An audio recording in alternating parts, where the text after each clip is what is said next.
आगे देखो।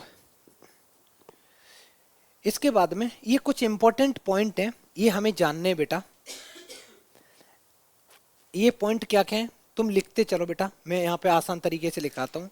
अगर कोई स्क्वायर मैट्रिक्स है तो ए इंटू एडजॉइंट ऑफ ए जो होगा वो इक्वल टू होगा बेटा एडजॉइंट ऑफ ए इंटू ए, मतलब आगे पीछे मल्टीप्लाई करोगे तो कोई और ये वाला लिख लो तो ज़्यादा आसान रहेगा।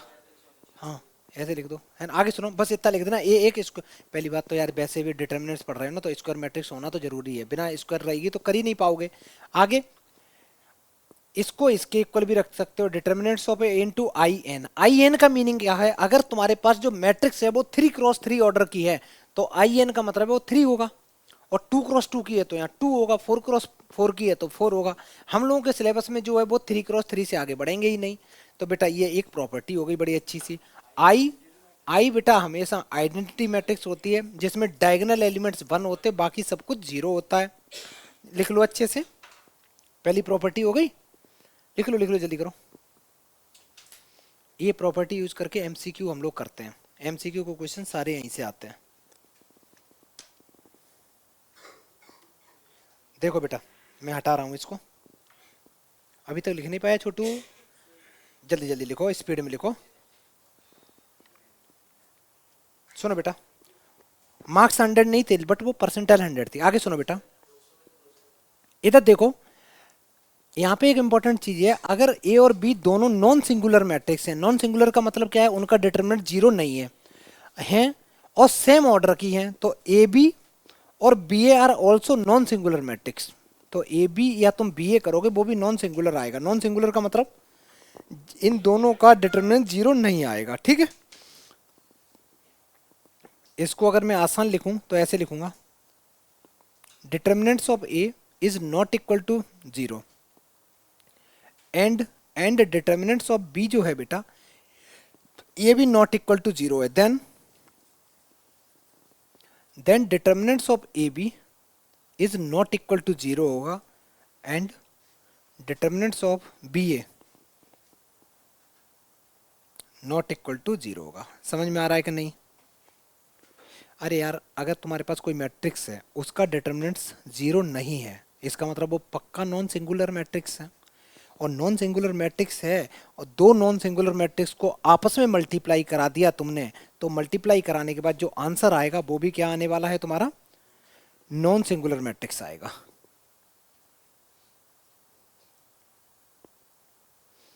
दोनों के दोनों सेम ऑर्डर की होनी चाहिए। चेक कर लेना बेटा कहाँ लिखी है। अच्छा ये ऊपर, उसको चेंज कर लेना बेटा।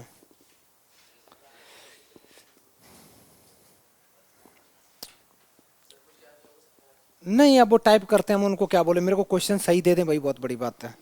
एक दिन तो मैं करा रहा था शायद, लास्ट नहीं लास्ट से एक एक बैच पहले क्वेश्चन कराया पूरा, आंसर ही नहीं आया, फिर कराया आंसर ही नहीं आया। पता चला जो प्रूविंग करना था भाई कुछ और लिख दिया, हो ही नहीं रहा था। होता है टाइपिंग एरर, वो भी इतनी स्पीड में टाइप करके देते हैं तो गलतियां तो होती हैं। आगे बढ़े बेटा जल्दी। क्या ये लिखा बच्चा, नेक्स्ट। अच्छा ये देखो बेटा, determinants of the product of matrix is equal to the product of their respective determinants. इसका मतलब समझना, अगर मैं तुमसे बोलूं कि ए बी मैट्रिक्स का जो डिटर्मिनेंट्स है तो ये इसके इक्वल भी होता है।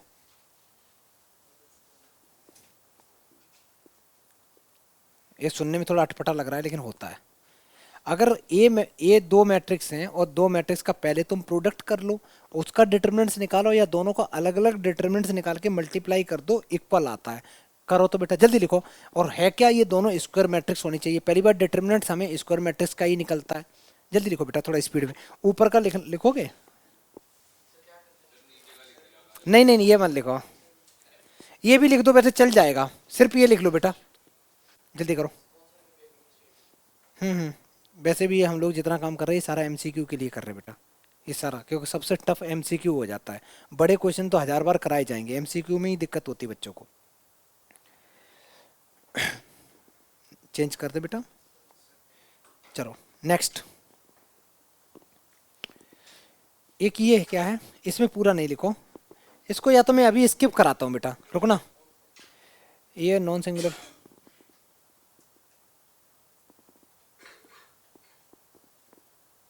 नहीं ये आता है बेटा, वन मार्कर में आता है, ठीक है।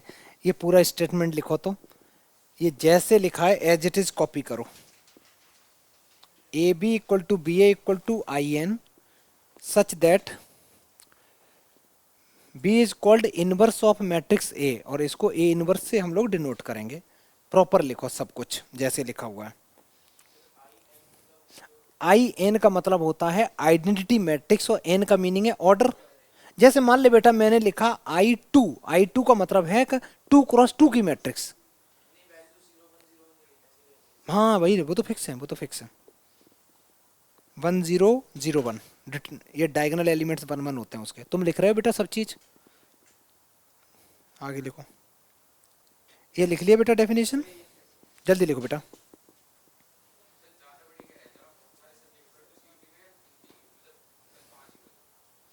अभी मैं बताऊंगा बेटा, एक मिनट रुक जाओ, पहले पढ़ लेते हैं ना, इसको खत्म करते हैं। लिखा? तुम इतने आगे बैठ के इतने धीरे कैसे लिख सकते हो?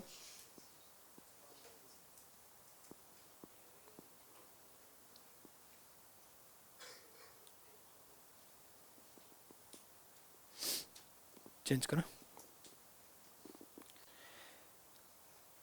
कुछ प्रॉपर्टी है बेटा, तुमने लिख लिया? कब पीछे करें? अच्छा ये प्रॉपर्टी है, एक सेकंड के लिए सुनेंगे बच्चा लोग। अगर किसी मैट्रिक्स का इन्वर्स करते हो तो वो ए आता है। ए इन्वर्स करो या फिर ए इन्वर्स के बाद ब्रैकेट लगाओ, बात एक ही होती है। ए इंटू ए इन्वर्स करते हो या ए इन्वर्स इंटू ए करते हो तो वो आई आता है।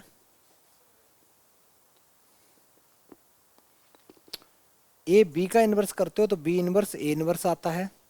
के कांस्टेंट है ना बेटा, के ए का इन्वर्स करते हो तो के 1/k आ जाता है, ए इन्वर्स आ जाता है। पहला तो ये हो गया। दूसरा, जितनी भी स्क्वायर मैट्रिक्स होती हैं उन्हीं का एडजॉइंट निकलता है बेटा, और उन्हीं का इन्वर्स निकलता है। ये तो चीज तुम्हें रट गई होगी, इतनी बार मैंने बोला है, ठीक है।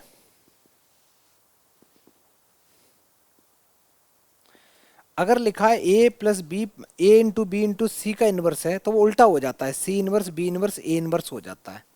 एक काम करो, ये प्रॉपर्टी लिखो तो बेटा जल्दी से। अब आगे देखो बेटा, इतना लिखा। इसके बाद में ये कुछ प्रॉपर्टी है, कैंसिलेशन वगैरह की प्रॉपर्टी में अभी कराऊं का ना कराऊं, इसको मेरे को देखने देना एक सेकंड। वैसे इसमें है कुछ नहीं, इधर देखना बेटा, मैं एक चीज बता रहा हूं, अभी लिखना मत। ये जो पहली प्रॉपर्टी है ये लिखा हुआ है ए बी इक्वल टू ए सी। अगर मैं दोनों तरफ से, मतलब दोनों लेफ्ट में और राइट में, L H S R H S both side A inverse का मल्टीप्लाई कर दूं तो ये बन जाएगा A inverse into A B equal to A inverse into A C. एक चीज याद रखना, ए इनवर्स इंटू ए अभी मैंने थोड़ा देर पहले बताया था आई होता है, तो ये बन गया तुम्हारा आई बी, ये बन गया तुम्हारा आई सी। आई होता है आइडेंटिटी मैट्रिक्स, और आइडेंटिटी मैट्रिक्स का अगर किसी के साथ में तुम मल्टीप्लाई भी कर दो तो कोई फर्क नहीं पड़ता। तो ये कितना बन गया, तो ये प्रॉपर्टी ये हो गई। नेक्स्ट, ऐसे ही ये वाली प्रॉपर्टी है, इसमें तुम जो मल्टीप्लाई करोगे, इसमें जो मैंने मल्टीप्लाई किया था वो बेटा प्री मल्टीप्लाई किया था। आगे से मल्टीप्लाई करते हो उसको प्री मल्टीप्लाई बोलते, और बैक साइड से करेंगे वो पोस्ट रहेगा, पोस्ट मल्टीप्लाई। तो सेकंड वाली प्रॉपर्टी जैसे है, तो B A equal to C A है, तो मैं लिखूंगा post multiply by A inverse. तो ये बन जाएगा B into A inverse equal to C into A inverse. बेटा ये क्या बना, आई, ये क्या बना, आई, तो ये बन गया बी आई इक्वल टू सी आई। तो बी इक्वल टू सी तुम्हारा ये हो गया, ठीक है। तो अगर लिखना चाहो तो लिखो, नहीं तो हमेशा याद रहेगा, छोड़ दो इसको। याद रहेगा कि नहीं रहेगा बेटा? क्या मतलब याद रहेगा? लिखना चाहोगे तो लिखना चाहो तो ये लिख लो, ऐसे करके ये पॉइंट लिख लो, याद रहेगा। लेफ्ट कैंसिलेशन लॉ है, ये कभी भी ऐसे नहीं पूछा जाएगा, वो तो हम इतनी बार प्रैक्टिस कराएंगे आ जाएगा, लेकिन लिख लो बेटा अच्छे से।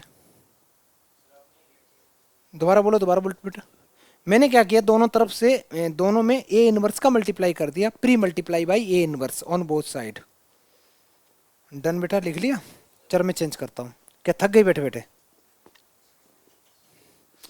अच्छा बेटा, ये क्या है, ये थोड़ा सा गलत तरीके से सिंबल बना हुआ है, मैं बताता हूँ। ये प्रॉपर्टी का यूज भयंकर मिलेगा तुमको। ये प्रॉपर्टी ये है कि ए इनवर्स का ट्रांसपोज लो। तुम दोनों एक साथ नहीं बैठोगे नेक्स्ट क्लास, ठीक है बेटा? या फिर एक का तबादला हो जाएगा, यहां से एक को निकाल दूंगा कोचिंग से, किसी एक को, एक रहेगा, एक फिर किसी और में जाएगा नियर बाई में। सुन बेटा, अगर ए इनवर्स का मैं ट्रांसपोज लूं या फिर मैं ट्रांसपोज लेने के बाद इनवर्स करूं, बात एक ही होती है। इसका हम लोग यूज किया करेंगे 4 नंबर 5 नंबर का जो बड़ा बड़ा क्वेश्चन आता है ना, उस क्वेश्चन में हम लोग इसका यूज किया करेंगे, इस प्रॉपर्टी का। तो ये प्रॉपर्टी बढ़िया से डिब्बे में बंद कर लो, ऊपर वाला नहीं भी लिखोगे तो चलेगा। ए इनवर्स का मतलब तो अलग होता है, और ट्रांसपोज का मीनिंग जानते हो, रो से कॉलम बना देना, वो ट्रांसपोज हो जाता है। लिख लो बेटा ये प्रॉपर्टी जल्दी से, ये डिब्बे में लिखा है, यही लिख लो सिर्फ। ए इनवर्स का ट्रांसपोज होता है ए ट्रांसपोज के इनवर्स के इक्वल। आगे बढ़े। यहाँ पे एक चीज की मिस्टेक है, छोटी सी टाइपिंग एरर है, इसको मैं ऐसे हटा दे रहा हूं, ये ऐसे रहेगा। Determinants of adjoint of A, adjoint of A जो मैट्रिक्स होती है उसका डिटर्मिनेंट्स होता है डिटर्मिनेंट्स ऑफ ए की पावर n-1।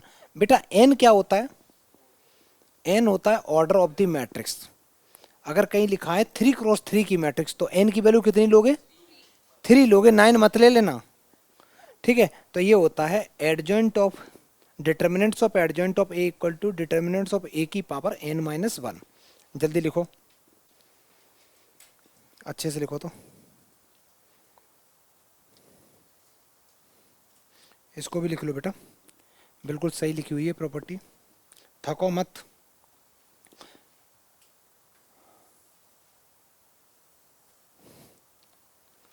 क्या, बस इसमें याद ये रखना है कि एडजॉइंट तुम ए बी का निकालोगे तो ए बी का तो पहले प्रोडक्ट करना पड़ जाएगा। और इसको ऐसे भी लिख सकते हो, पहले एडजॉइंट बी लिख लो, उसके बाद एडजॉइंट ए लिख लो, दोनों का मल्टीप्लाई करा दो। एडजॉइंट किसी का निकालते हैं तो आंसर कैसा आता है, तो तुम एक कहोगे सर मैट्रिक्स के फॉर्म में ही आंसर आएगा हमेशा, ठीक है? एडजॉइंट कैसे निकालते हैं? को फैक्टर मैट्रिक्स का ट्रांसपोज लेके। तो ये एक प्रॉपर्टी होगी, जल्दी करो। इसके बाद नेक्स्ट लिखेंगे। नेक्स्ट प्रॉपर्टी आराम से लिख लो। इसमें जो डैश लगा हुआ है, डैश का मीनिंग क्या होता है? ट्रांसपोज ही होता है, ठीक है बेटा? तो एडजॉइंट ऑफ ए का ट्रांसपोज निकालो या फिर एडजॉइंट ऑफ ए ट्रांसपोज निकालो, बात एक ही होती है। इस केस में पहले तुमने एडजॉइंट निकाल लिया, उसके बाद ट्रांसपोज किया, और उस केस में पहले तुमने ए का ट्रांसपोज निकाल लिया फिर एडजॉइंट निकाला, दोनों इक्वल होते हैं। जल्दी कॉपी करो, नेक्स्ट करते हैं। जितनी भी ये चीज़ें पढ़ रहे हो, मैं मानता हूँ काफ़ी चीज़ें एनसीईआरटी में नहीं है, ठीक है, बट बेटा हमें करनी है, एग्ज़ाम में आएंगी। मैं भी टेस्ट में पूछूंगा, स्कूल में भी आएंगी, बोर्ड में भी आएंगी, कोई भी एग्ज़ाम दोगे उसमें भर भर के आएंगी। एडजॉइंट ऑफ ए जो होता है वो होता है डिटर्मिनेंट्स ऑफ ए की पावर n-2 इंटू ए, इसके इक्वल होता है। लिख लो, लिखते चलो। इसके बाद नेक्स्ट लिखेंगे। कहाँ पे बेटा बता रहे हो? देखने दो, यहाँ पे इक्वल टू आएगा बेटा। वो क्या कहता है कि अगर एडजॉइंट ऑफ ए का डिटर्मिनेंट्स निकालोगे तो वो किसके इक्वल होगा? डिटर्मिनेंट्स ऑफ ए की पावर n-1 स्क्वायर के इक्वल होगा। और इसमें है अगर 3 बार ऐसे आ गया तो डिटर्मिनेंट्स ऑफ ए की पावर n-1 का क्यूब हो जाएगा। 4 बार आ गया तो ठीक है, जल्दी करो। ये प्रॉपर्टी याद करके आ जाओगे नेक्स्ट क्लास में। एक बार पढ़ते रहना, एमसीक्यू कराऊंगा ना, फिर तुम्हें याद होंगी धीरे धीरे धीरे धीरे। जल्दी जल्दी लिखते चलो स्पीड में।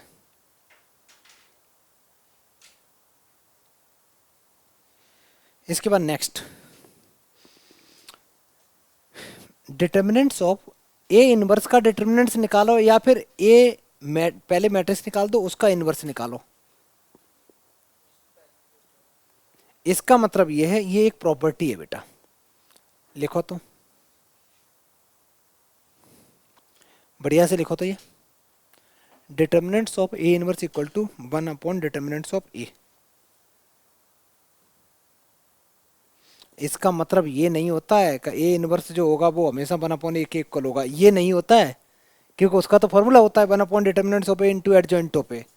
यहाँ तो डिटर्मिनेंट्स है इसलिए ऐसा हो गया। जल्दी करो,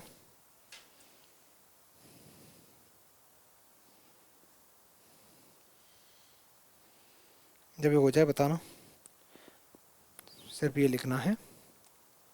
और बार बार वो बोल रहा है non singular matrix. Non singular matrix का मतलब है जिसका डिटर्मिनेंट जीरो ना हो, क्योंकि दो मैट्रिक्स पड़ी ना, एक सिंगुलर एक नॉन सिंगुलर। लिख लिया, चेंज करें।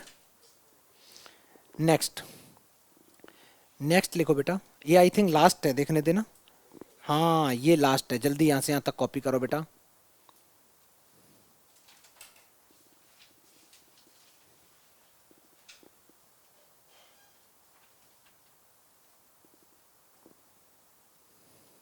सुनो बेटा, ऊपर वाली मैट्रिक्स जो प्रॉपर्टी है ये काफी अच्छी प्रॉपर्टी है। अगर दो मैट्रिक्स का, दो नॉन सिंगुलर मैट्रिक्स का प्रोडक्ट, दो नॉन सिंगुलर मैट्रिक्स हैं, मैंने अगर दो मैट्रिक्स हैं उनका प्रोडक्ट जीरो आ रहा है, तो दोनों की दोनों मैट्रिक्स बेटा सिंगुलर होना बहुत जरूरी है। दोनों के दोनों सिंगुलर होंगे। सिंगुलर का मीनिंग डिटर्मिनेंट्स उनका जीरो होगा, ठीक है। अच्छा, ये प्रॉपर्टी बड़ी अच्छी है, ये कहती है कि अगर कहीं है एडजॉइंट ऑफ के ए निकालोगे तो इसको तुम डायरेक्ट लिख सकते हो के टाइम्स एन माइनस वन, तो ये तो कांस्टेंट है। और ऑर्डर, अगर ऑर्डर है 3 क्रॉस 3 तो एन की वैल्यू कितनी आ जाएगी 3। और यहाँ पे अगर के की जगह 5 लिखा हो तो 5 की पावर कितना आ जाएगा 3 - 1। एडजॉइंट ऑफ ए के इक्वल होता है। और ए एक नॉन सिंगुलर मैट्रिक्स होनी चाहिए। एक काम करो, इतना लिखो पहले, लिखने के बाद में क्वेश्चन तो मेरे को लग रहा है नेक्स्ट क्लास से ही स्टार्ट कराने पड़ेंगे, लेकिन प्रॉपर्टी एक बार पढ़ के आना बेटा अच्छे से, एक बार रीड करके आ जाना, एक दो बार अच्छे से, अच्छा ऐसा कुछ कुछ हो रहा है। नहीं कराएंगे बेटा,